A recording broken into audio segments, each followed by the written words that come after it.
Be, namatay na yung aso ko. Deserve.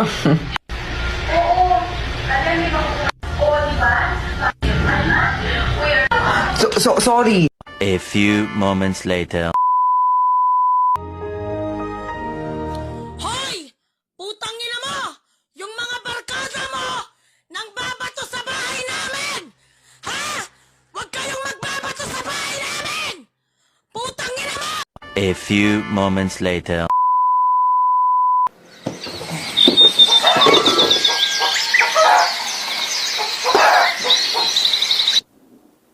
Ay! Ay, Diyos ko po! Diyos ko po! Ako yata kayo sa iyo! Bakit ikigising pa? Ay! Umaga na! Hello! Magandang umaga! Nagsiselfon ka? Ha? Anong iyong pinapanood? Ha?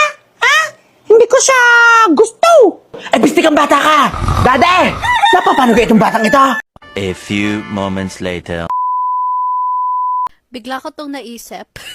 Paano ko yung pangalan mo ano? As in, yun yung pangalan mo. A-N-O. Ano? Hi, nice to meet you. Hello. So, ano yung pangalan mo? Oh, paano mo nalaman yung pangalan ko? Ha? Ano? That's me. Ano? Ano yung pangalan mo? Ano nga pangalan ko? Ba't ako yung tinatanong mo? Tinatanong kita, ano yung pangalan mo? Oo nga, ano yung pangalan ko? Di mo ba kilala sarili mo? Ano yung pangalan mo? Kilalang kilala ko, kaya sinasabi ko sa'yo, ano yung pangalan ko? Ano nga pangalan mo? Inulit-ulit mo pa? Ano nga? Ano? Ano yun? Meanwhile. Nay, may tanong ako. Ano yung Pepe? Ay, kung ano-ano na tinatanong. Sa mo na naman nadinig yan. Doon sa nanay ni Carlo, nadinig ko na naglalaro kami. Ano yun? Ano yun? Si Dr. Jose Rizal. Si Dr. Jose Rizal pala yun? Eh, bakit nabubulok si Dr. Jose Rizal?